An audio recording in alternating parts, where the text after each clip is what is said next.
I froze $200 million the moment the ink dried on our divorce papers. My cheating ex-husband was already at a luxury showroom, bragging to his mistress about the penthouse they were about to buy. When he found out his balance was exactly zero, he completely unraveled. Hello everyone, thank you for being here today to listen to my story. Before we get into it, I'd love to know what city you are listening from, so please feel free to drop a comment below. Now let me take you back to how it all started. That day, the courtroom smelled of industrial floor wax and old decisions. I sat at the mahogany table, staring at the divorce agreement spread out in front of me. The black ink seemed to swim before my eyes, but my hand remained perfectly steady. Sitting across from me was Preston Clay. This was the man I had shared a bed with, breathed the same air as, and built a life with for 10 whole years. Next to him sat his mother, Lorraine. She looked like a cat that hadn't just eaten the canary, but had inherited the bird cage too. Just sign it, Meredith, Preston said, glancing at his Rolex. His fingers tapped against the wood, a nervous habit he could never shake. Let's not make this harder than it needs to be. I have a lunch reservation at Le Bernardin. A lunch reservation. He was ending our decade-long marriage, and his biggest concern was missing the appetizers. I looked up at him. He was handsome in that expensive, polished way that money can buy, but character can never earn. His Italian suit was tailored flawlessly, masking the softness of a man who had never done a day of real hard labor in his life. The settlement check is right there, Lorraine chimed in, adjusting the heavy strand of pearls at her throat. Her voice sounded like a diamond scratching against a chalkboard, sharp, costly, and grating. $5 million. That is more than a girl of your background could ever dream of. Think of it as a severance package for a job barely well done. A job barely well done. I had pulled their family enterprise back from the brink of total bankruptcy, scaling its valuation to $200 million, and she called it barely well done. But I kept my mouth shut. It wasn't time yet. I picked up the pen. It felt heavy and cold. I looked at Preston one last time, searching for a single flicker of regret, a shadow of the man I thought I loved. All I saw was impatience and a hidden streak of excitement. He was thinking about her, Tiffany, the 24-year-old Instagram model waiting out in the hallway, carrying the heir I had supposedly failed to provide. I pressed the pen to the paper. The scratch of the nib was the only sound in the room. Meredith Vance. I didn't sign Clay. I was done with that name. I was done with the lies. There, I said, sliding the documents across the table. It's done. Preston snatched the papers, scanning the signature as if he expected a trick. A massive, relieved smile spread across his face. Finally. Look, Meredith, don't take it personally. We just grew apart. You were a great housekeeper, truly. But I need a partner who can keep up with my lifestyle. Someone who can give the Clay family a future. His subtle jab at my fertility hit exactly where he wanted it to. I felt that familiar dull ache in my chest. But today, the pain was different. It wasn't a wound anymore. It was fuel. Goodbye, Preston. Goodbye, Lorraine, I said, standing up. I left the $5 million check sitting on the table. You're leaving the money? Lorraine asked, her eyebrows shooting up. Don't play the martyr, dear. You'll come crawling back once reality sets in. Keep it, I replied softly. You're going to need it. I turned around and walked out of the courtroom. My heels clicked rhythmically against the marble floor. Click, click, click, like a countdown. I pushed through the heavy oak doors and stepped into the blinding New York sunshine. The city was loud, chaotic, and alive. I took a deep breath, tasting the first real air I had breathed in months. Walking down the steps, I passed the paparazzi Lorraine had undoubtedly tipped off to capture my humiliation. I kept my chin up, sliding my sunglasses on. Preston's driver was waiting at the curb with the back door open. Tiffany was sitting inside, touching up her lip gloss. She saw me and gave a pitying wave. I ignored her. I walked right past them to a black sedan parked further down the block. I slid into the back seat and the door closed, shutting out the noise of the city. Where to, Miss Vance? The driver asked. It wasn't Otis, the family chauffeur. This was a private car I had hired myself. Just drive, I said. I pulled out my phone. It was a secure line, a burner I had kept hidden in my vanity for 3 years. My hands were shaking. Not from sadness, but from the sheer rush of adrenaline. I dialed a number saved only as Felix. It rang once, then twice. Bonjour, Miss Vance, a crisp, professional voice answered. It was Felix, my contact at a private Swiss banking firm. We have been expecting your call. I looked out the tinted window. I could see Preston walking down the courthouse steps, practically skipping. He high-fived his lawyer. He hugged his mother. He climbed into the car with his mistress, lightly promising her the world. He thought he was the king of New York. He thought he had won. Felix, I said, my voice steady, stripped of all the tears I had cried in secret over the last few months. The divorce is final. The papers are signed. I see, Felix replied. Shall we activate the protocol? Yes, I said. Execute the trigger clause immediately. Freeze the accounts. All of them. Corporate operations, investment portfolios, offshore holdings, and the personal accounts of Preston and Lorraine Clay. Authorization code, Felix asked. I took a deep breath. This was it, the nuclear option. Phoenix Rising, 1987. Confirmed, Felix said, the sound of keystrokes clicking in the background. Processing now. The assets are locked down.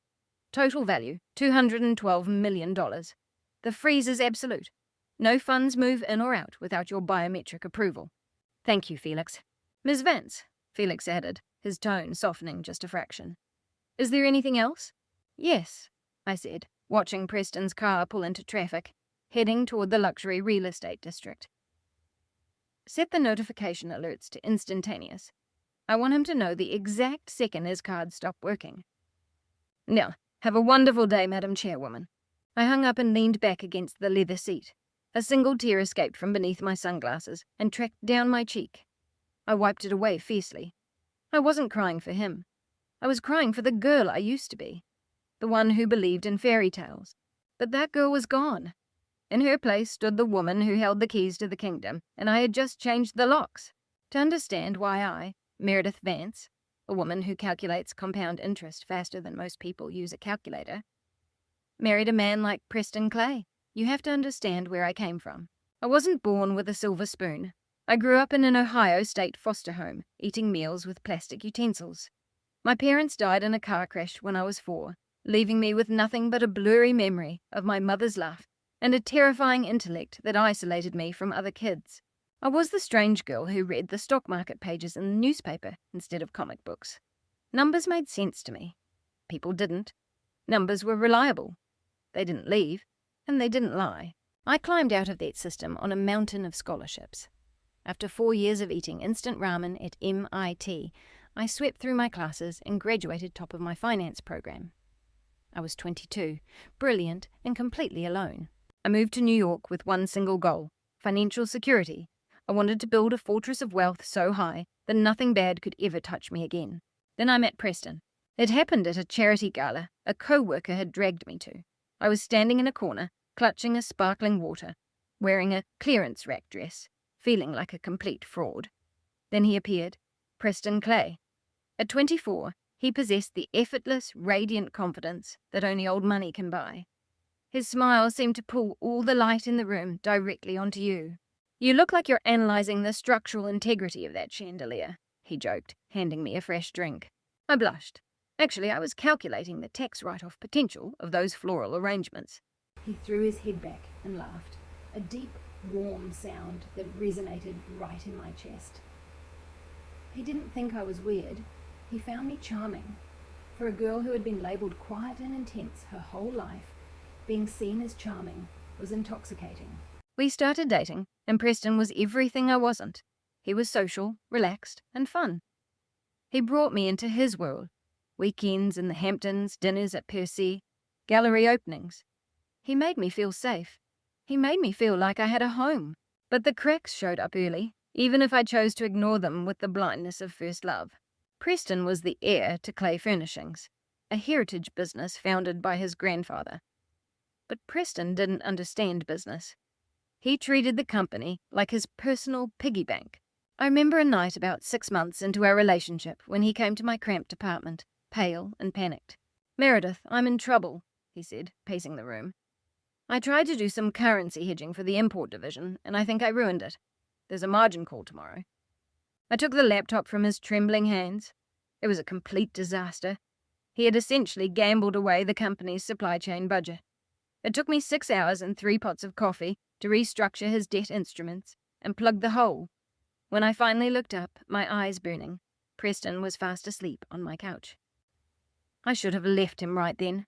I should have seen that he was just a child playing dress-up in a CEO's suit. But the next morning, when he woke up and I told him it was taken care of, he held me so tightly I could barely breathe. "You saved me, Mary," he whispered into my hair. "I don't know what I'd do without you. You're my brain. You're my everything." His brain, not his partner, his brain. But I was 23, and I was hooked on the feeling of being needed. I thought I could fix him. I thought if I worked hard enough, I could mold him into the man he was supposed to be. So, when he proposed a year later with a ring that cost more than my entire college tuition, I said yes. I ignored the way his mother looked at me, like a stain on the rug. I ignored her insistence on a prenuptial agreement that basically stated I would leave with nothing if we divorced. I signed it because I thought, we will never get a divorce. I will make us indispensable to each other. I was so naive. I didn't realize that to people like the Clays, someone like me was just an employee. Well paid and sleeping in the master bedroom, but an employee nonetheless. I quit my high-paying hedge fund job to help run the family business. Lorraine told their friends I was stepping back to focus on the home, but the truth was that Clay Furnishings was bleeding money. They were millions in debt. Their designs were outdated, and their logistics were a total nightmare. I stepped in. I became the invisible hand. When Preston went into meetings, I sat backstage. I wrote the scripts. I crunched the numbers. I managed the crises. And Preston? He played golf. He went to lunches. He basked in the praise of being the young visionary who turned his family's fortunes around. I told myself that was enough. I had a family. I had a husband.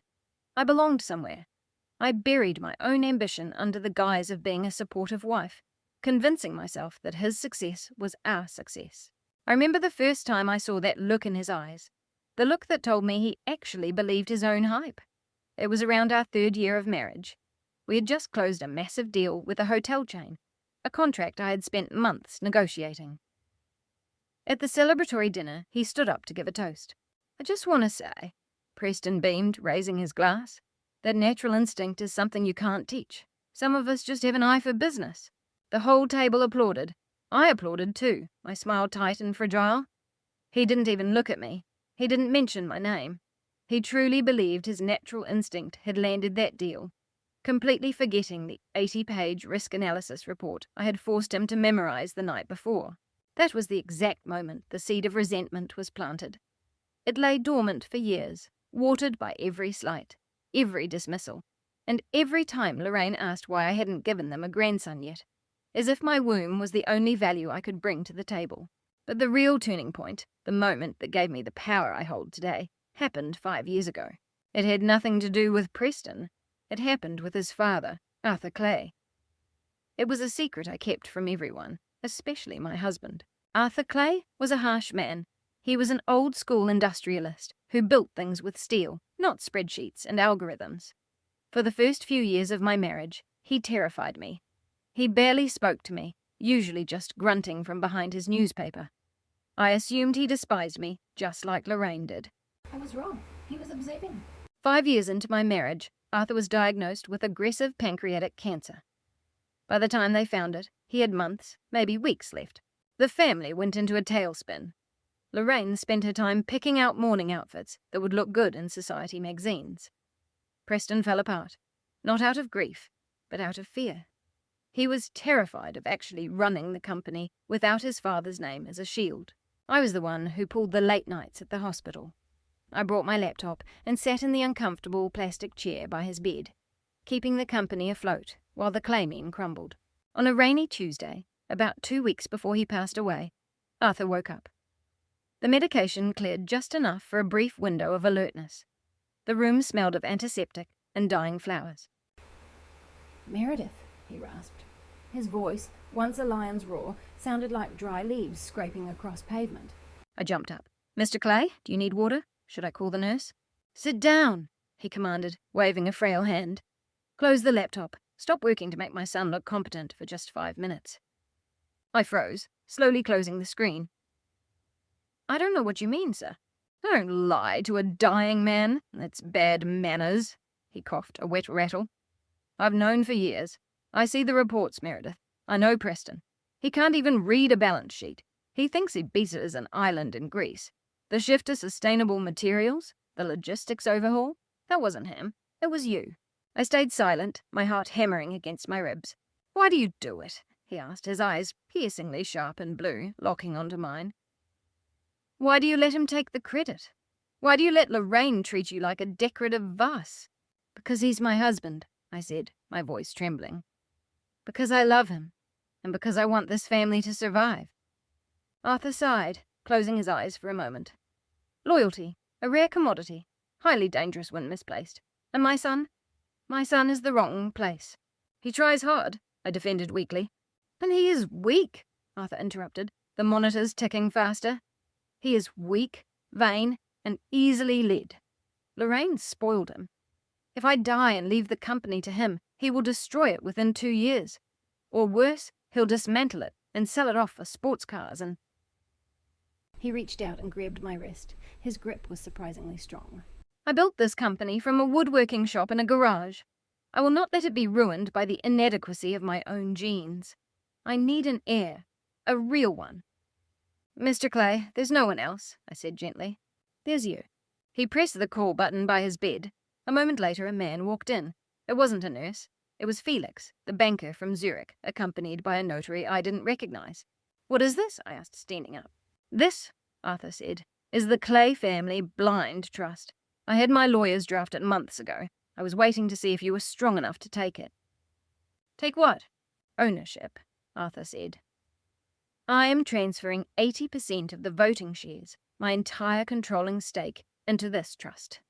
The beneficiary is nominally Preston, so he gets his dividends, his lavish lifestyle, and his fancy dinners. But the trustee? The person with the sole power to vote the shares, hire and fire the CEO, and control the assets? He pointed a shaking finger at me. That is you. I stared at him, my head spinning. Mr. Clay, I can't. Preston will never accept this. Lorraine will ruin me. They won't know, Arthur whispered. That's the beauty of it. It's a blind trust with a delayed activation clause. As long as you and Preston remain married and the company remains profitable, he keeps playing CEO. You pull the strings from the shadows, just like you've always done. But legally, you own him. You own all of it. Why? I asked, tears stinging my eyes. Why me? Because you have the brain of a shark, Meredith, but you've been acting like a goldfish. Arthur smiled weakly. I'm giving you teeth, but there is a condition, a trigger clause. He gestured for Felix to hand me the papers. I read the highlighted paragraph. Section 19. Trust Protection Shield. In the event that the beneficiary, Preston Clay, files for legal separation, divorce, or is proven unfaithful, the trustee, Meredith Vance, shall be granted immediate and absolute power to freeze all associated assets, suspend dividend payments, and assume executive control to safeguard the principal capital. If he stays faithful, he stays rich, Arthur gasped. If he betrays you, if he throws you away like garbage the way Lorraine wants him to, then you have the right to take it all back. Every single penny. Promise me, Meredith. Promise me you will protect my life's work, even if it means dismantling my son. I looked at the dying, desperate old man. I looked at the documents that validated 10 years of my silent labour. I thought of Preston, who was currently at a golf retreat because the stress of the hospital was too much for him. I picked up the pen. I promise, I whispered, and I signed. Arthur Clay died 3 days later. At the funeral, Preston cried dramatically on my shoulder, while Lorraine complained about the floral arrangements. They had absolutely no idea that the quiet woman in black, standing by the grave, wasn't just a grieving daughter-in-law. I was their boss, I was their banker, and I was their judge. For 5 years I kept that secret.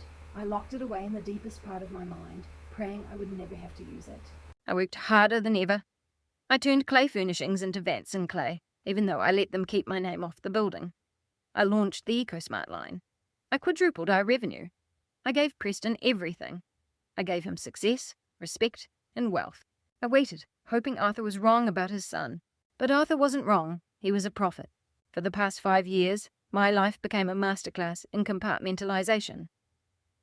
To the outside world, I was Meredith Clay, the slightly quiet but supportive wife of the visionary CEO, Preston Clay. I attended galas, smiled for the social pages, and nodded politely when Lorraine made passive-aggressive comments about my thrifty wardrobe choices. But the real work happened in the attic. We lived in a massive townhouse on the Upper East Side, paid for entirely by the profits I generated.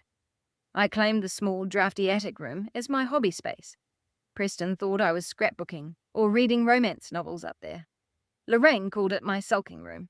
In reality, it was the nerve centre of a multi-million-dollar corporation. I had 3 monitors set up behind a false bookshelf. From that room, I managed supply chains in Vietnam. I negotiated shipping contracts in Rotterdam. I hedged currency risks against fluctuations in the euro. I wrote every single email that Preston sent to the board of directors. My schedule was grueling. I would wake up at 5 in the morning to check the Asian markets. I'd have Preston's green smoothie and vitamins ready by 7. While he was at the gym, I drafted his daily schedule and meeting talking points. "Babe, this memo on the third quarter projections is brilliant," he'd say at breakfast, glancing over the documents I had slipped into his briefcase.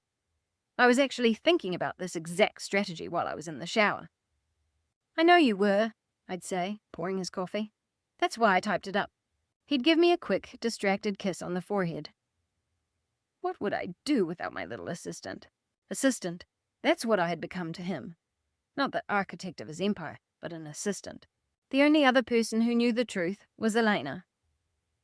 Elena was my college roommate from MIT, a fierce, sharp attorney who specialized in corporate litigation. She was the one who helped me navigate the complex legal jargon of Arthur's Trust. She was my anchor. We would meet for drinks at a dive bar in Hell's Kitchen, far away from the prying eyes of the Upper East Side. "You're a glutton for punishment, Mary," Elena said one night, poking an olive in her martini. "You package him like he's the next big tech disruptor, and he treats you like a smart appliance. Why? Why don't you just pull the trigger? You own 80% of the company. You could walk in tomorrow, fire him, and put your name on the door." "Can't," I sighed, swirling my glass. "Not yet. The company is in a fragile growth phase. If we have a leadership scandal now, the stock will plummet. I need to stabilize the European expansion first." "Bull," Elena countered. "You're still in love with the idea of who you want him to be. You're waiting for him to wake up and realize you're a genius. Newsflash, honey. Men like Preston don't want geniuses. They want a mirror that makes them look twice as big." I knew she was right, but I couldn't let go. I kept hoping. I kept thinking that if I just gave him one more win, one more success, he would finally see me. So I launched the Eco Clay initiative. I rebranded the entire company around sustainable smart home furniture.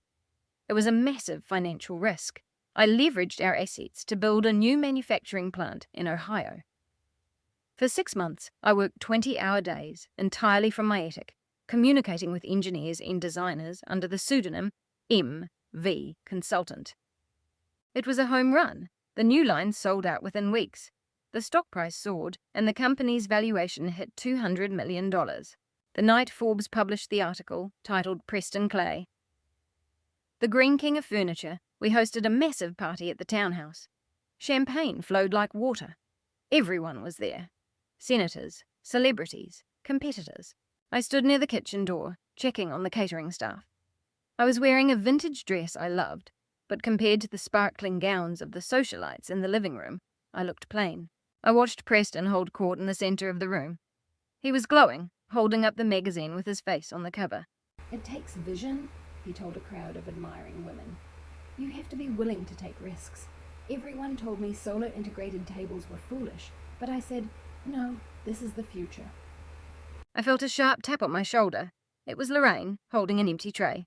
"Meredith, the appetizers are running low," she hissed. "Stop daydreaming and tell the servers to circulate. And please, try to stand up straight. You look like a wilted piece of lettuce." I looked at her. Then I looked at Preston. For the first time, the fog cleared. I didn't feel love.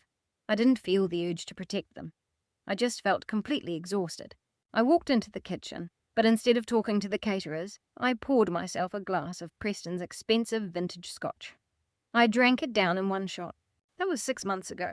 I'd been preparing ever since. I didn't pull the trigger, but I took the safety off. I updated my paperwork with Felix. I moved some of my personal liquid cash into secure accounts. And I waited. I didn't have to wait long. The universe has a funny way of forcing your hand when you refuse to move. Our 10th wedding anniversary fell on a Tuesday. I spent weeks planning a quiet private dinner at home. I made beef Wellington, Preston's favourite. I bought him a vintage Patek Philippe watch, using dividends from my own private investments. Money he assumed I had saved from the household allowance he gave me. I waited in the candlelit dining room, wearing a silk dress. 8 o'clock passed. 9 o'clock. 10 o'clock. At 10:30, the front door swung open. I heard laughter. Not just Preston's, but a high-pitched giggling sound that rattled my nerves. My heart sank as I walked into the foyer. Preston stood there, dishevelled and smelling of alcohol. Hanging onto his arm was a girl who looked no older than 24. She was blonde, incredibly thin, and wearing a dress that was more of a suggestion than an outfit. It was Tiffany Starr. I recognized her as the model from our latest product catalogue marketing shoot. "Preston?" I said, my voice barely a whisper. "Oh, hey, Mary," Preston stammered, swaying slightly. "Sorry we're late. We were celebrating." "Celebrating?" I asked, looking at the girl. She looked back at me with wide, innocent eyes, her hand resting protectively over her flat stomach. "Meredith, this is Tiffany," Preston said, as if introducing a new co-worker. "And, well, there's no easy way to say this." Lorraine stepped out from the living room. She had been waiting for them. She walked right past me and wrapped Tiffany in a warm hug. "Oh, look at her," Lorraine cooed. "She's absolutely glowing. Preston, you did well." "What is going on here?" I demanded, my hands starting to shake. Preston straightened his jacket, trying to summon some dignity. "Meredith, I want a divorce. I've already filed the papers. My lawyer will have them delivered to you tomorrow." The world seemed to stop spinning. On our anniversary? "Seems like a clean break," he shrugged. "Let's be honest, Mary. This marriage hasn't been working. You're boring, Meredith. You're always working. Always tired. Tiffany is life. She's energy. And..." Lorraine cut in, her lips curling into a cruel smile. "Tiffany is pregnant. It's a boy. The air left my lungs. Pregnant. The one thing I couldn't give him. The one thing Lorraine had tortured me about for 10 years. An heir," Preston beamed, looking down at Tiffany's stomach. "A real clay heir. I can't let my son grow up in a broken home. So I need you to move out. Tonight." "Tonight?" I choked out. "This is my house. I paid for the renovations. I chose the furniture." "It's my house," Preston corrected. "It's in my name, which means it belongs to the company, which means it's mine. You signed a prenup, remember? You leave with what you brought in. Let's see. That would be absolutely nothing." Tiffany giggled. "Sorry, Mrs. Clay. I mean, Miss Vance. But stress isn't good for the baby, so..." Lorraine stepped forward, her face inches from mine. "You heard him. You're a barren tree, Meredith. Useless deadwood. We are pruning the garden. Go pack a bag. The driver will take you to a motel." I looked at the three of them. My unholy trinity. Preston, the weak king. Lorraine, the wicked witch. Tiffany, the opportunistic princess. Something inside me snapped. It wasn't a loud break. It was just the quiet click of a lock turning into place. The sadness evaporated, replaced by a cold, hard clarity.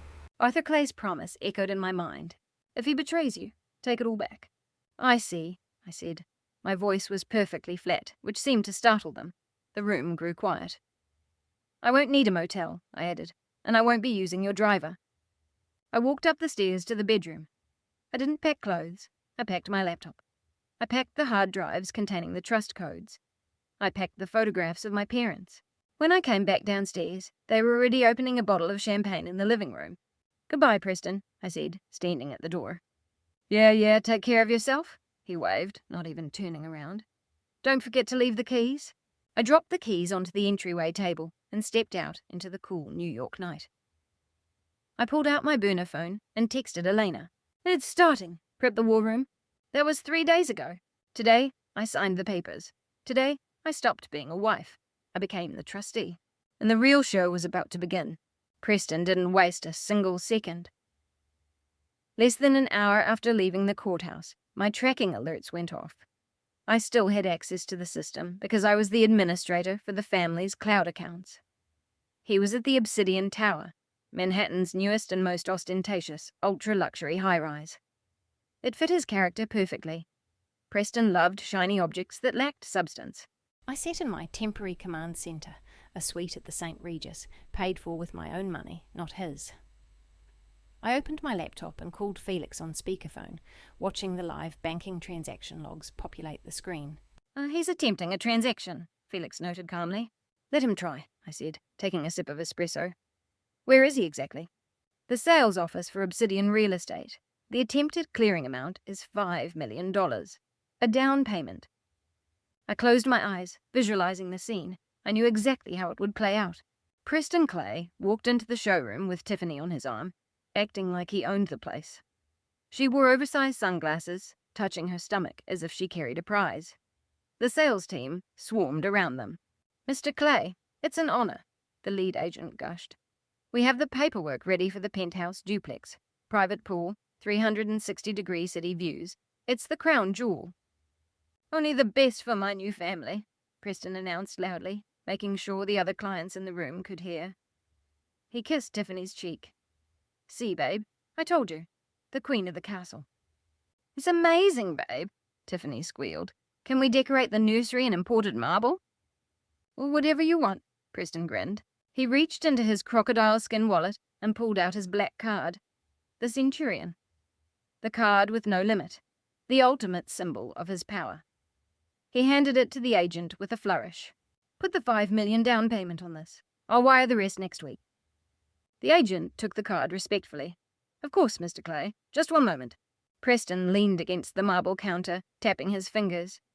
He was already imagining the housewarming party. He would invite the mayor. He would prove to everyone that he didn't need Meredith. He was Preston Clay, business tycoon. Beep. The agent frowned at the machine. He swiped it again. Beep. A red light flashed on the terminal. Is there a problem? Preston asked, a flicker of annoyance crossing his face. I'm not sure, sir. It's showing a decline, the agent said, lowering his voice. Declined? Don't be ridiculous, Preston laughed, though the sound was thin. That card has a 5 million rolling limit. Try it again. Your machine must be malfunctioning. This time, the agent inserted the chip. He waited. Transaction denied. Code 19. Asset hold. Contact issuer. The agent turned the screen so Preston could see it. I'm sorry, Mr. Clay. It's a code 19. It says the assets are restricted. Restricted? Preston snatched the card back. That's impossible. I'm the CEO. Who restricted them? Tiffany stopped looking at the nursery brochure. Preston, what's going on? Nothing. Just a bank glitch. Preston snapped, sweat breaking out on his forehead. He pulled out his personal phone. I'll just transfer it directly from the corporate account. He opened the Clay Furnishings banking app using Face ID to log in. The dashboard loaded. Normally it displayed a long, comforting string of numbers. Today, it showed just one digit. $0. Status, frozen. Contact administrator. He swiped over to his personal savings account. $0. He swiped over to the investment portfolio. $0. No, Preston muttered, tapping the screen frantically. This is a cyber attack. We've been hacked. He dialed Alvarez, the chief financial officer, putting the call on speaker because his hands were shaking too badly to hold the phone to his ear. Alvarez, what the hell is going on? Preston yelled. Why do my accounts show 0? Why is my card getting declined? Alvarez's voice came through, sounding completely terrified. Mr. Clay, I've been trying to reach you. We've been locked out. Everything is shut down. Payroll, operating accounts, supply chain payments. Someone initiated a forced administrative override 10 minutes ago. Who did it? Is it a ransomware attack? No, sir, Alvarez stammered. The bank sent over the authorization code. It came from the trustee. What trustee? I'm the boss. So the bank says the directive came from Meredith Vance. The silence in the showroom was deafening. The sales agent stepped back, looking at Preston as if he had a contagious disease. Tiffany dropped her sunglasses. Meredith? Preston whispered. That's impossible. She's just my ex-wife. I listened to the dead silence on the other end of the line through the tracking device I had slipped into his wallet months ago. I took a slow sip of my espresso. It tasted like victory, Felix, I said into my phone. Send a notification to his device. Just a simple text message. What should it say? Tell him, balance due. I watched the little dot on the tracking map. I could easily picture his face, the colour draining away as he finally realised that the person he thought he had discarded was actually the one holding all the power. But that was just the opening salvo. The real battle was only beginning. Watching a narcissist go pale when their credit card gets declined is a special kind of therapy, isn't it? I'll admit, I replayed that moment in my mind about 100 times. But believe me, Preston's nightmare was just starting. If you're still listening, please hit that like button and comment the number 1 below. It lets me know you're enjoying this poetic justice, and it really helps support the channel. Go ahead, drop a 1, and let's see who my real allies are. Now let's see how dearest mother handled the news. Preston didn't go to the corporate office. He was far too cowardly to face his employees. Instead, he did what he always did whenever he scraped his knee. He ran straight home to his mother. By the time Preston burst into the townhouse, I had already cut off the cable and internet services to the property remotely. Petty? Perhaps. Effective? Absolutely. I wasn't physically there, but I heard every word. How? Because smart home technology has ears, and I happened to be the person who installed that entire security infrastructure. I patched right into the living room audio feed. Mum, we have a massive problem. Preston's voice was high-pitched, right on the edge of hysteria. I heard the sharp click of heels. Lorraine. Preston, darling, stop shouting. You'll frighten the staff. Did you secure the penthouse? Did Tiffany like it? There is no penthouse, Preston yelled. The money is gone, Mum. All of it. The accounts are frozen. My cards are useless. Don't be dramatic, Lorraine scoffed. It's likely just a credit limit issue. Call the private banker. Tell him who you are. I did call. It's Meredith. Meredith froze everything. There was a long pause, followed by the sound of shattering glass. Lorraine must have dropped her crystal glass. That woman! Lorraine screamed, her voice losing every bit of its polished veneer. How dare she? She stole from us. That ungrateful thief. I knew we shouldn't have given her the network passwords. It's not just passwords, Mum. The CFO says she's listed as the trustee. He says she has the legal authority. Legal authority? She was a housewife. Lorraine was pacing now, her voice escalating. She signed a prenuptial agreement. She owns nothing. This is theft, pure and simple. She's trying to extort us for a larger settlement. What are we going to do? Tiffany's voice piped up, sounding whiny. Preston, my friends are going to see that my cards are declined.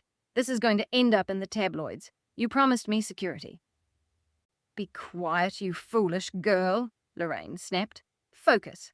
Preston, call the police. Tell them your ex-wife embezzled company funds. Tell them she's a cybercriminal. I want her in handcuffs before dinner. I can't call the police right now, Preston stammered. If the shareholders find out we lost access to the corporate accounts, the stock will crash. We have to handle this quietly. Then we go find her ourselves, Lorraine decided. Where is she? Probably crying in some cheap motel room. Alvarez said the banking documents traced back to the Millennium Tower.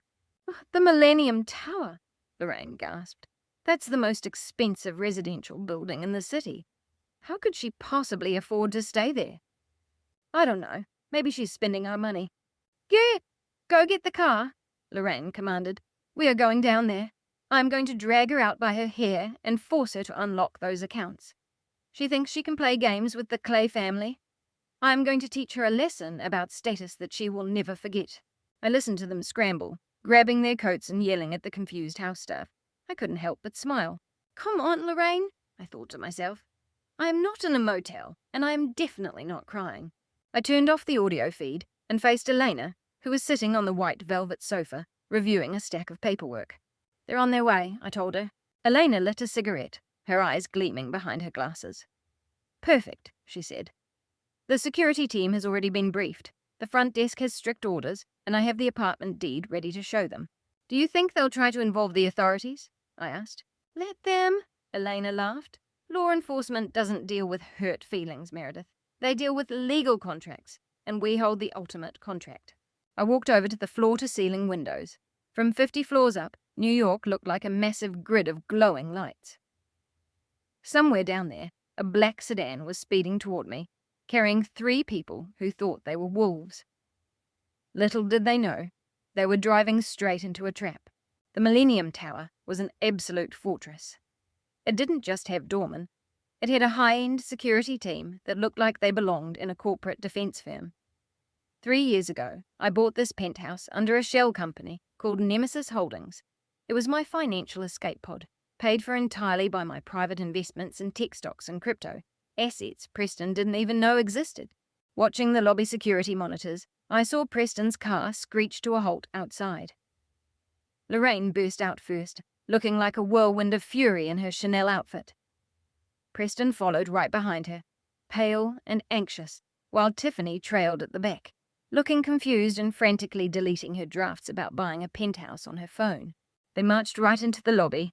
"We are here to see Meredith Vance," Lorraine snapped at the chief concierge, Robert, an imposing former military veteran. "Don't tell me she isn't here. We know she is." Robert didn't even blink. "Do you have an appointment, ma'am?" I don't need an appointment, Lorraine shouted, making a resident walking a poodle flinch. I am Lorraine Clay. That woman is my daughter-in-law, and she has compromised our estate. Let us up right now, or I'll see to it that you lose your job.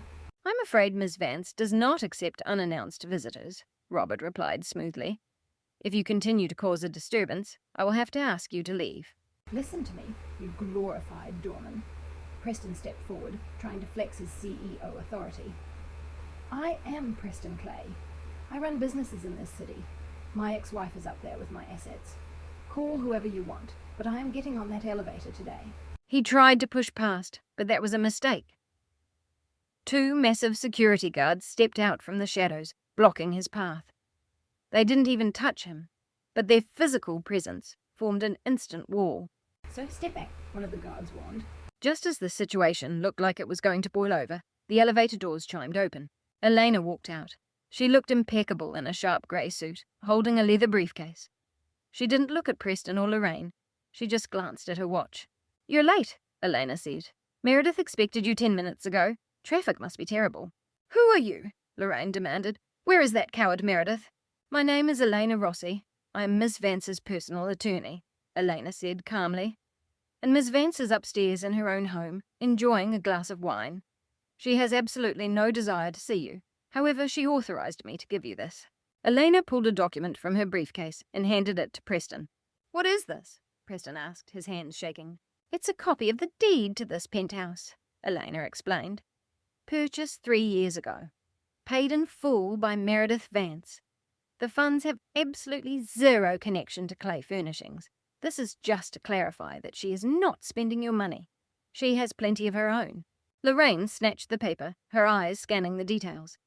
3 years ago. How is that possible? She didn't have a job. She had no income.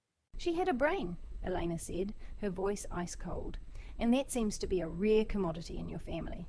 While you were shopping for luxury bags, Lorraine, Meredith was investing.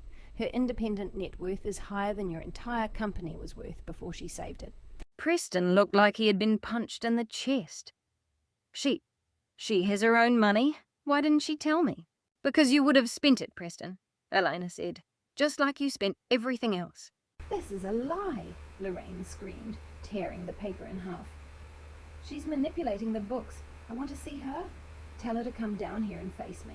"She is completely done facing you," Elena replied. "Now, as for the corporate accounts, they will remain frozen until a full, independent audit is completed. Ms. Vance suspects severe executive mismanagement by the CEO. She can't do that, Preston yelled. I'm the boss. Elena smiled a sharp, calculating smile. "Actually, you aren't. And to explain exactly why, we have a special guest." Elena pointed toward the revolving doors. An old yellow cab had pulled up, and a man stepped out. He wore a faded suit and held a driver's cap in his hands. It was Otis, the man who had driven for Arthur Clay for 30 years, whom Preston had fired the day after the funeral, simply because he decided Otis was too old. Otis walked into the lobby, looking nervous but resolute. In his hands he held a thick, yellowed envelope. "Otis?" Preston asked, utterly confused. "What are you doing here?" Otis walked up to Preston, keeping his eyes fixed on the floor. "I'm sorry, Mr. Preston," Otis whispered. "Your father, Mr. Arthur, made me swear an oath. He said I was only to give you this if you ever wronged Miss Meredith. I didn't want to believe it. But then I saw the news about the divorce. Otis handed the envelope to Preston. "What is this?" Preston asked, looking at the distinct scrawled handwriting on the front. It was his father's unmistakable penmanship. "To my son, Preston. Read this when you have lost your way." "It's the truth," Elena said softly. "Open it." Preston tore the seal open. His hands were shaking so violently that a silver USB drive slipped out and dropped to the floor. Lorraine bent down to grab it, her face draining of colour. A heavy silence fell over the lobby. The guards watched. Elena watched. And upstairs, on the 50th floor, I watched the security monitor and held my breath. The truth had been delivered. Now, it was time to watch the fallout. The silence in the Millennium Tower lobby felt incredibly heavy, like a physical weight pressing down on everyone. Otis stood there with quiet dignity, looking like a man who had just delivered a final judgment. Preston stared at the yellowed envelope, his fingers trembling so much the paper rattled. "How much did she pay you to come here and spread these lies?" Lorraine hissed, stepping forward to snatch the envelope. But Preston pulled it away, resisting his mother for the first time in his life. "It's Dad's handwriting," Preston whispered, his voice thin and hollow. "I know his writing, Mum. Look at the lettering. This is real." Elena looked at her watch, expressionless. "Ms. Vance is waiting. The elevator has been cleared. Do you want the truth, or do you want to stand here yelling at the staff?" The ride up to the penthouse was suffocating. The glass elevator offered a sweeping view of the city as we ascended 50 floors. Normally it was breathtaking, but today it felt like a slow walk to a reckoning. I watched them on the living room monitor. Preston was sweating, wiping his forehead with a handkerchief. Lorraine was frantically typing on her phone, likely trying to move funds that were already locked down. Tiffany was simply fixing her hair in the glass reflection, completely oblivious to the gravity of the moment. When the doors slid open, they stepped into my world. I hadn't just bought a penthouse. I had created a sanctuary. The space was open, minimalist, filled with white marble and warm oak, the exact opposite of the cluttered, gilded cage the Clays lived in. I stood by the fireplace, swirling a glass of wine. "Welcome," I said, my voice echoing slightly in the vast room. "Please don't touch anything. The artwork here is insured for more than your current net worth." Preston looked around, his eyes wide. He wasn't looking at the view. He was looking at pure wealth. He was doing the math, realizing that while he was playing CEO with a corporate card, I had been building an empire. "You stole this," Lorraine spat, clutching her pearls. "You funneled money out of the company to buy this palace." "Eleanor, please show them the audit," I said calmly. Elena placed a thick, leather-bound folder on the coffee table.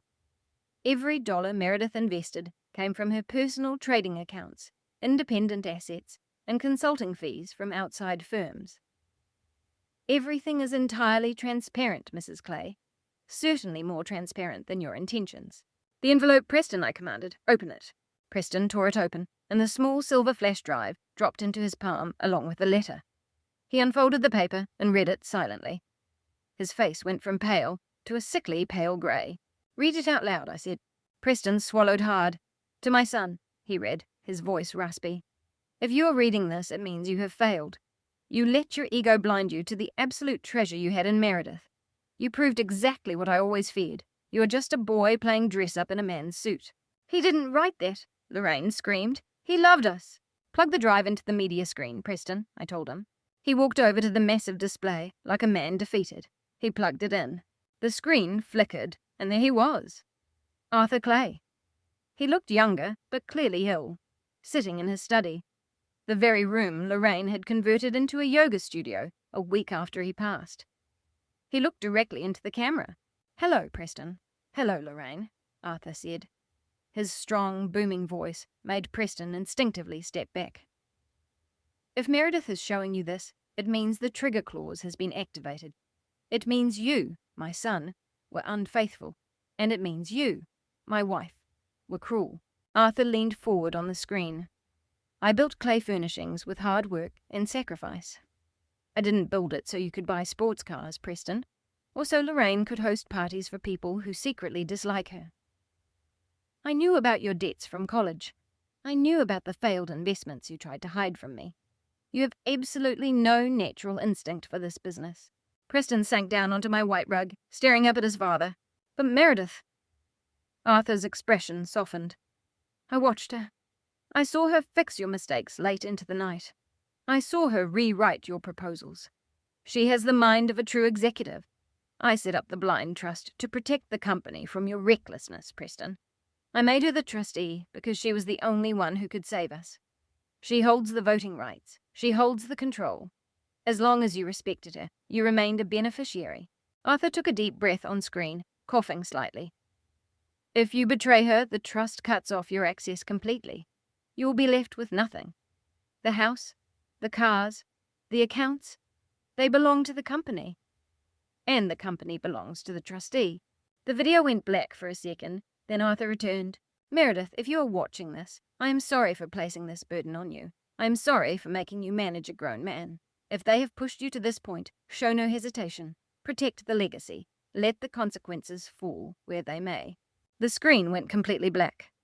The silence that followed was absolute. He resented me, Preston whispered, tears streaming down his face. My own father saw right through me. He didn't resent you, Preston, I said, walking over to stand above him. He understood you. He knew you were easily led, and he tried to give you a safety net. I was your safety net, and you took a pair of scissors and cut me away. Lorraine was shaking, her face distorted with rage. This is a scam. A deep fake video. You generated this with AI. Arthur would never give control of his legacy to an outsider. It isn't his legacy anymore, Lorraine, I said coldly. It's mine. And right now, you are trespassing. We are not leaving, Lorraine shrieked. This is my son's money. We will take legal action. We will fight you in every court in this city. With what funds? Elena asked, yawning from the corner. Our firm requires a retaining fee just to open a file. Do you have that kind of liquidity, Mrs. Clay? Or did you spend your last dollar on that luxury bag? Lorraine looked at her bag, looked at Preston, and then looked at me. Reality finally hit her. She wasn't dealing with the discarded housewife. She was dealing with the owner of the bank. Preston, get up, Lorraine ordered, trying to salvage her dignity. Let's go. We'll find a lawyer who works on contingency. We will expose this. Preston stood up slowly. He looked at me, searching for the woman who used to make his smoothies and iron his shirts. Meredith, he said, his voice cracking. Please, the baby. Tiffany is pregnant. You can't do this to a child. I looked over at Tiffany. She hadn't said a word, watching the video with a sharp, calculating look. She wasn't crying. She was thinking. I'm not doing anything to a child, Preston, I said. You did this. You traded your security for a mistress. You traded the wife who made you wealthy for a penthouse you can't afford. Now, you get to figure out how to manage on a zero budget. I pointed toward the door. Get out. As they walked out defeated, I didn't feel any joy, just a cold, empty sense of finality. Arthur Clay's plan had played out exactly as intended, and the judgment was swift. But I knew them too well to think they would disappear quietly. Desperate people always look for another way out, waiting for a chance to strike back. 2 days passed with absolute silence from the Clay camp. I used that time to solidify my position at the corporate headquarters. I called an emergency board meeting, presenting the financial statements and the trust documents. The board members, who only cared about their dividends, didn't care who sat in the executive chair as long as the stock continued to rise. Under my quiet management over the last 5 years, the value had tripled. They voted unanimously to confirm me as chairwoman and interim CEO. Then the phone rang at 2 a.m. My phone buzzed on the nightstand, displaying Preston's name. What do you want? I answered, sleepy but alert. It's Mom, Preston sobbed. She collapsed. We're at Mount Sinai Hospital. It's her heart. The doctors say it's critical. She's asking for you, Meredith. Please. She wants to resolve this before it's too late. He couldn't even finish the sentence. I sat up in bed, the darkness of the room surrounding me. My first instinct, the remnant of the girl who just wanted a family, was to rush out and comfort them. But then I remembered the courtroom. I remembered being called a useless assistant. Elena, I said, waking my friend, who was staying in the guest room for security. They claim Lorraine is critically ill. Elena was instantly awake, sitting up. Nonsense. Narcissists don't suffer from a broken heart. They only struggle when they lose attention. I have to go, I said, reaching for my robe. If something happens and I'm not there, they'll spin a narrative that the stress caused it. The media will ruin me. Fine, Elena said, grabbing her briefcase. But we do this on our terms, and I'm recording everything. We arrived at the hospital an hour later. The scene was staged like a dramatic tragedy. Preston was pacing the hallway, dishevelled, holding a set of prayer beads I had never seen him use before. Tiffany sat on a plastic chair, flipping through a magazine, looking completely bored. Preston saw me and rushed over, trying to hug me. I stepped back. "Where is she?" I asked. "Room 402. She's incredibly weak, Meredith. Please be gentle with her." I walked into the room. Lorraine lay in the bed, connected to monitors that beeped rhythmically. She looked pale. Far too pale, like stage makeup. She had her hand resting dramatically over her forehead. "Meredith," she rasped as I walked in. "You came." "I'm here, Lorraine. Preston said you wanted to reach an agreement." She opened one eye to look at me. "This is too much for me, Meredith. My heart just couldn't take it, to be treated this way by family." "We aren't family anymore, Lorraine. You made sure of that." "Don't be so heartless to someone in this condition," she wheezed, extending a frail hand. "I have one final request. I need you to lift the hold on the accounts. Not for me, but for Preston. For the baby. Promise me, so I can rest easy." I looked at the monitor. Her heart rate was completely stable. Far too stable for someone facing a critical failure. I looked at the IV bag. It was just standard saline. "I spoke with the nurse's station on my way in," I said flatly.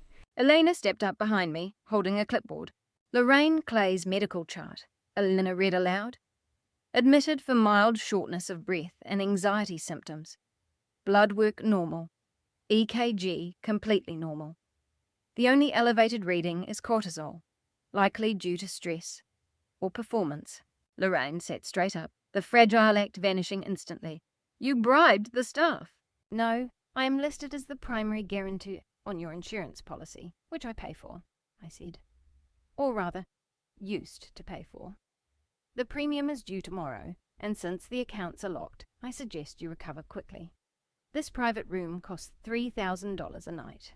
"You monster!" Lorraine shrieked, ripping the monitor clip off her finger. The machine let out a loud, flatline tone, but she was perfectly fine, flush with anger. "You want to see us ruined." "I want you to stop fabricating stories," I said. "There is no heart condition, just a lack of funds." Preston rushed into the room at the sound of the screaming. "Mom, what happened?" "She staged it, Preston," I said, turning to him. "Just like she staged liking me for 10 years, just like you staged being a competent businessman." "I didn't stage anything," Lorraine yelled from the bed. "I'm under immense pressure. We have nothing. Look at us, Meredith. We were your family. How can you live with yourself knowing we are left with nothing?" "I sleep perfectly fine," I said, "because for 10 years I had to keep one eye open, constantly fixing your mistakes. Now I'm officially done." I pulled a legal document from Elena's briefcase. "However," I said, tossing the paperwork onto the bed, "I am not without reason. I have a proposal, a way forward for you. It isn't your old lifestyle, but it beats the alternative." "What is it?" Preston asked, a glimmer of desperate hope in his eyes. "A complete and total restructuring," I said. The hospital room instantly shifted from a tragic scene to a strict negotiation. Lorraine sat cross-legged on the bed, wiping away her makeup. Preston stood by the window like a scolded child, and Tiffany hovered near the doorway, listening closely. "Here are the terms," I said, opening the folder. "They are completely non-negotiable. Sign tonight, or I walk out, and you can explain to the billing department how you plan to cover this room." "Go ahead," Preston said hollowly. "Term number 1, ownership," I began. "Preston, you currently hold the title of CEO and a board seat. You will resign immediately. You will transfer your remaining personal 20% stake to the trust. That gives me 100% control. In exchange, the trust will absorb your personal liabilities, credit card balances, the gambling debts you thought I didn't know about, and the mortgage on the townhouse." "You're taking my shares?" Preston gasped. "That is my inheritance." "Your inheritance is currently valued at $0, because the stock is struggling under the weight of this drama.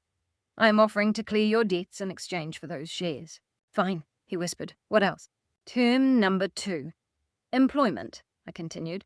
"I won't leave you completely without options. You need income to handle your responsibilities. I'm offering you a position at Vance & Clay." "Vice President of Strategy?" he asked hopefully. "No, Junior Sales Associate for the tri-state area. You will report to Brenda in regional sales.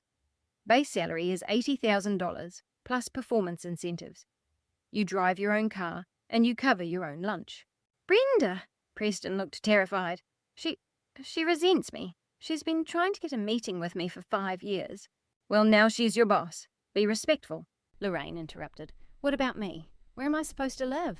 Term number 3. Housing, I said. The townhouse goes on the market tomorrow to resolve the liquidity crisis you created. Lorraine, I have secured a lease for you. A 2-bedroom apartment in Forest Hills, Queens. It's a nice area. Safe and quiet. Queens? Lorraine made a sound like a wounded animal. I'm a prominent figure in society. All my acquaintances live on Park Avenue. Your acquaintances value your financial standing, Lorraine. You will find that when resources are limited, visitors are hard to come by. The rent is covered for 1 year. After that, you will need to find a way to support yourself. I hear retail stores are hiring seasonal greeters. What about the child? Tiffany spoke up for the first time. What does the heir get? I turned to her. Term number 4, the relationship. I looked Tiffany up and down. If the child is proven to be Preston's, and we will be doing a DNA the moment he is born, the trust will establish a standard educational fund. Tuition, books, room and board. But there will be no cash payouts, no luxury real estate, no sports cars, just education. If you want a lavish lifestyle, Tiffany, you will have to earn it yourself. That's it, Tiffany scoffed. That's your offer? A college fund for a child who isn't even born yet? I have immediate expenses. And find employment, I said. I hear Preston's sales department is looking for staff. Perhaps you two can work together. I took a pen from my pocket and clicked it, the sound echoing in the quiet room. You have 10 minutes to decide, I said. Elena has the notary seal ready. Preston looked at Lorraine, and Lorraine stared at the wall. They were cornered, and they knew it. They had no leverage, no capital, and no support left. I'll sign, Preston said, his shoulders slumping. I don't have a choice. I will never forgive you for this, Lorraine spat, snatching the pen from me. You took away our life. I am resolving your liabilities, I corrected, and I'm doing it at a significant discount. They signed the documents. The sound of the pen on the paper was the sound of an empire finally falling. Eleanor stamped the paperwork with a definitive thud. Pleasure doing business with you, I said, gathering the files. Preston, report to Brenda at 8 a.m. on Monday. Don't be late. She keeps strict records. I turned to leave. Wait, Tiffany said. I didn't sign anything. You don't need to, I replied. This agreement was with the Clay family. You're simply caught in the middle. I walked out of the hospital into the cool, fresh night air. I had taken back everything. But as I got into the car, I couldn't shake the look on Tiffany's face. It wasn't defeat. It was pure calculation. The alliance between the Clays and Tiffany didn't even last 24 hours after that hospital meeting. It didn't fall apart dramatically. It just dissolved as everyone scrambled for survival. The next morning, I was back in the office, reviewing the liquidation plan for the townhouse, when my personal line rang. It was Tiffany. We need to talk, she said. The sweet, innocent tone was completely gone, replaced by a sharp, raspy edge. I'm quite busy, Tiffany. Make time. Unless you want the media to run with the story, Lorraine is concocting about forced medical decisions. I paused. Meet me at the Starbucks on 57th Street in 20 minutes. When I arrived, Tiffany was wearing a hoodie and large sunglasses, looking like someone trying to avoid being recognized. They've lost their minds, she said without greeting me, sliding her coffee cup across the table. Lorraine and Preston are spinning out of control. Last night, Lorraine threw a vase at him just because he bought a generic brand of cereal. They are completely toxic. I am well aware, I said. That's why I divorced him. I can't do this anymore, Tiffany whispered, leaning in. I am not living in Queens with that woman. And Preston does nothing but complain. It's pathetic. I thought he was a real partner, but he's just a child. He's a man who was never forced to grow up, I said. What do you want, Tiffany? I want out, she said. I want a ticket to Los Angeles. I have a contact out there, and I want a fresh start. I want to open a beauty salon. And what about the child? I asked, looking at her stomach. Tiffany paused, looking around the cafe to ensure no one was listening. Then she leaned even closer. There is no child. I didn't even blink. I had suspected as much. Go on. It started as a mistaken test result, she whispered. Then when I saw how thrilled Preston was, and how much merchandise he bought for me, I just didn't clarify it. I assumed I would eventually get pregnant, but I didn't. And now? I can't bring a child into this disaster. So you fabricated a story, I said, to secure a wealthy man. Don't judge me, she snapped. You used a blind trust to secure your position. We're all playing a game, Meredith. You just played it better. I had to give her credit for her sheer nerve. In a twisted way, she wasn't wrong. Why are you telling me this now? Because Lorraine is meeting with a reporter from the Daily Scandal as we speak. Tiffany dropped the bombshell. She's going to tell them that you forced me into a medical termination to protect the company's assets. She wants to paint you as completely heartless, thinking it will force the board to remove you for moral reasons. My blood ran cold. A rumour like that, even if completely false, sticks with you forever. You can't just wash it away. I have proof, Tiffany said, tapping her phone. I recorded them planning it this morning. I have voice memos, and I have text messages. How much? I asked. 50,000, she said, in cash, plus a first-class ticket to LA. $50,000 to protect my reputation was a bargain, but more importantly, having Tiffany reveal the truth would be the ultimate checkmate.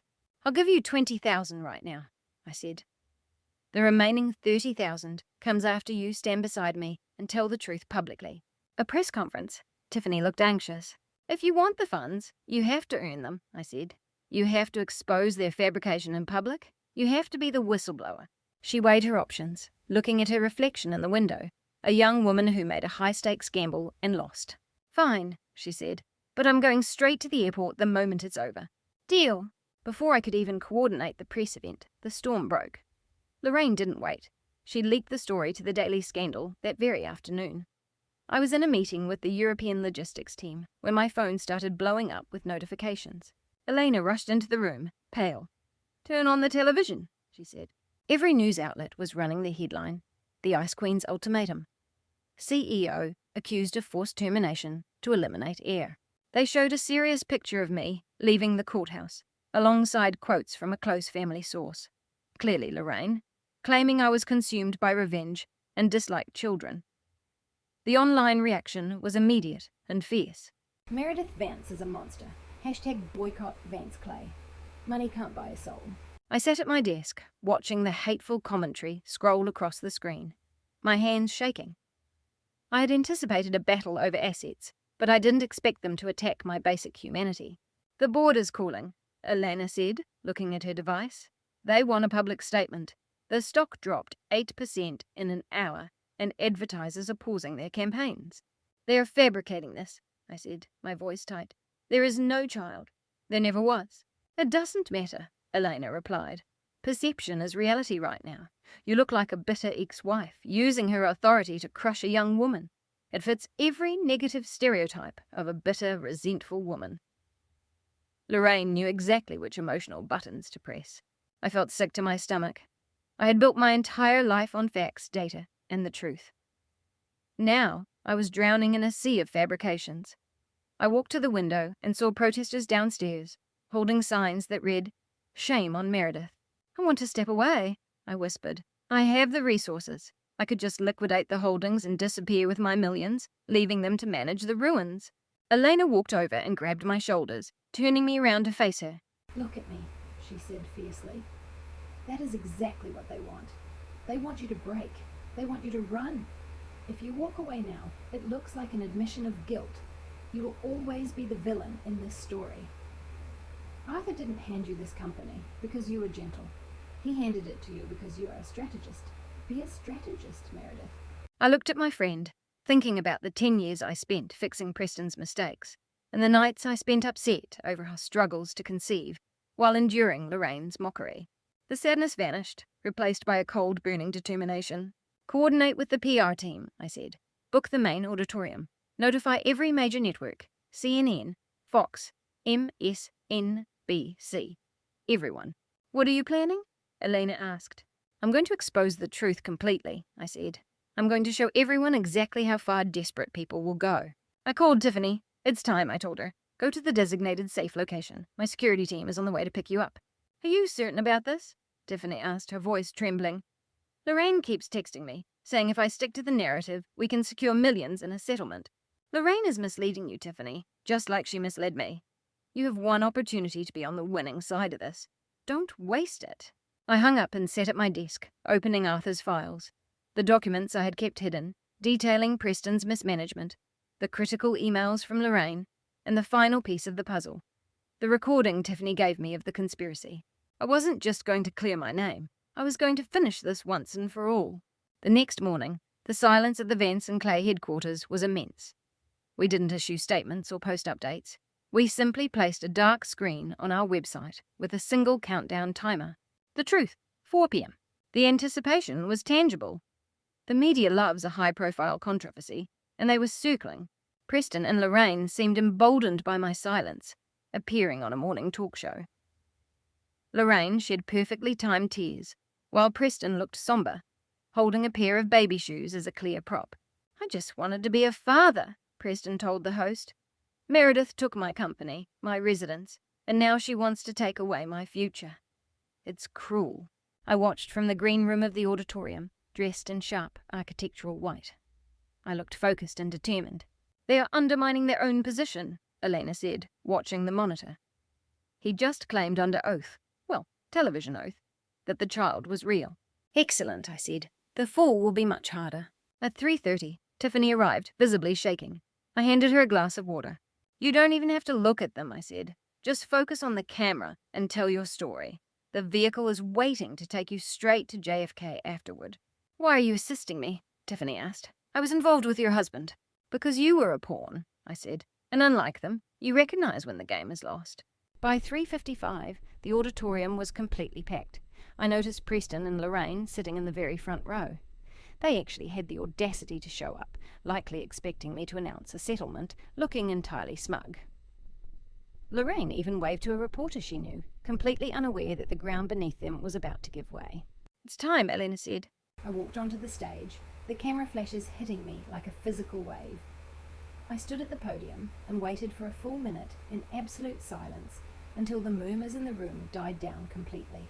"You have heard a great deal of narratives about me," I began, my voice steady and carrying to the back of the room. "You have heard that I am a thief, a monster, and entirely heartless." I looked directly at Lorraine, who stared back defiantly. "Today I am not here to tell you a story," I said. "I am here to show you the receipts. First, regarding the accusation of theft." I pressed the remote, and the screen behind me lit up with a detailed financial ledger. It showed the direct flow of capital from my personal trading accounts into the corporation, the dates I cleared the company's liabilities, and the exact date Arthur Clay executed the blind trust. I did not take this company. I rescued it. And I have the legal documentation to prove it, executed by Arthur Clay himself. I played the excerpt from Arthur's video, where he described Preston as weak and named me as the sole hope for the legacy. The room erupted into murmurs, and Preston sank into his seat. "That addresses the business operations," I continued. "Now let us address the personal allegations. The claim that I compelled a woman to terminate a pregnancy." "Because you did," Lorraine shouted from the audience. "Confess to it." "I would like to invite Tiffany Starr to the stage," I announced. Lorraine's head snapped toward the wings of the stage, her eyes wide, while Preston looked physically ill. Tiffany walked out, looking small and vulnerable, but entirely resolute, standing right beside me.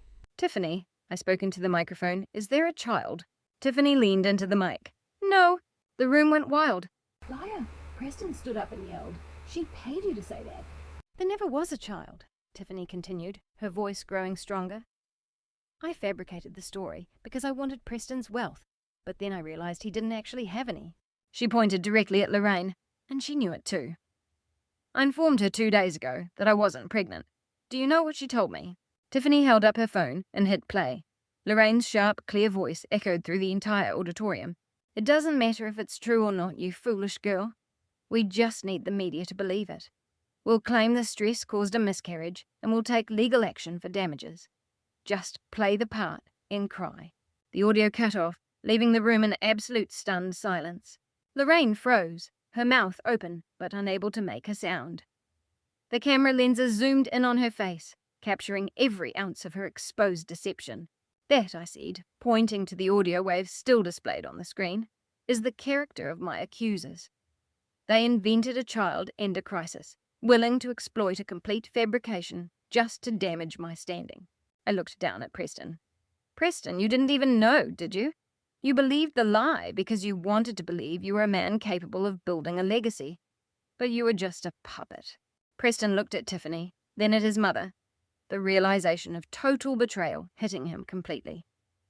He realized that for a complete lie, he had sacrificed his wife, his fortune, and his dignity.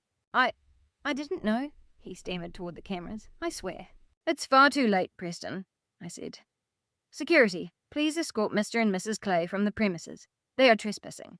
2 large security guards stepped forward. Lorraine tried to lash out at one of them, shouting about her status, which only made for more dramatic television footage. They removed her firmly as she struggled, while Preston followed behind with his head down, completely broken. I turned back to the audience. The trust remains entirely valid, I stated. Vance and Clay stands firm, and so do I. Any further attempts at defamation will be met with the full force of my legal team. I walked off the stage, with Tiffany trailing behind me. Thank you, she whispered. Go, I said, handing her the envelope with the remaining funds and the ticket. Don't look back. And she left. Eleanor and I stood in the wings, watching the chaotic aftermath on the monitors. You did it, Elena said. You actually pulled it off. It's over, I replied. But I didn't feel any sudden rush of joy. I just felt a heavy sense of finality. The truth is a demanding resolution. The following weeks were a slow-motion unravelling for the Clays. Preston never showed up for his sales position on Monday, unable to face the sheer humiliation. He completely withdrew from public view. Lorraine faced legal accountability for attempted extortion and filing a false report regarding an alleged altercation with me. She managed to avoid standard confinement by entering a plea of no contest and agreeing to community service. The image of Lorraine Clay in a high-visibility vest picking up litter by the highway quickly became a widespread internet sensation. They eventually lost the apartment in Queens because they couldn't even manage the basic utilities. The last I heard, they were staying in a modest motel in New Jersey, relying on basic assistance and slowly selling off the remainder of Lorraine's jewelry. On a rainy Tuesday, as I was leaving the corporate office, I noticed a man standing near the entrance. It was Preston. He looked terrible, worn down, unshaven, and wearing an old coat that had long since gone out of style. He didn't approach me, he just watched. My driver Otis became alert. Should I call security, Miss Meredith? No, I said, just wait. I rolled down the window, and Preston slowly walked over. You won, he said, his voice raspy. I never wanted a conflict, Preston, I told him. I just wanted to be your partner. You were the one who turned this into a battle. I know, he said, looking up at the building, watching the Vance Group sign illuminate in the twilight. I miss it. Not just the wealth. I miss the person I thought I was when I was with you. That person never really existed, Preston, I said gently. It was just an illusion. Now you have to figure out who you actually are. Could I just get a few dollars? He asked, looking down at his shoes. Just for a meal. It was the ultimate collapse of his pride, the former heir asking for help. I reached into my bag, pulled out a $20 bill, and handed it to him. Goodbye, Preston. Goodbye, Mary. I rolled up the window. Let's go, Otis. As the car pulled away, I watched him walk into the rain, clutching that $20 bill. It was difficult to see, but it brought a sense of closure. I helped him one last time, but I couldn't save him from his own choices. A year has passed since then. The company is thriving, and our European expansion has launched with immense success. I have a brand new board of directors, half of whom are capable women, and I officially changed the name of the holding entity to the Phoenix Trust. I still reside in the penthouse, but it no longer feels empty. I host gatherings for close friends, and Elena comes over on Fridays for drinks and chess. David, an architect I met recently, is currently designing a new wing for our sustainable manufacturing plant. He is genuinely kind, asks for my input, and actually reads my reports. I visit Arthur's resting place once a month, keeping him updated on the stock performance and the foundation I established in his honor, which provides academic opportunities for children from foster care who excel in mathematics.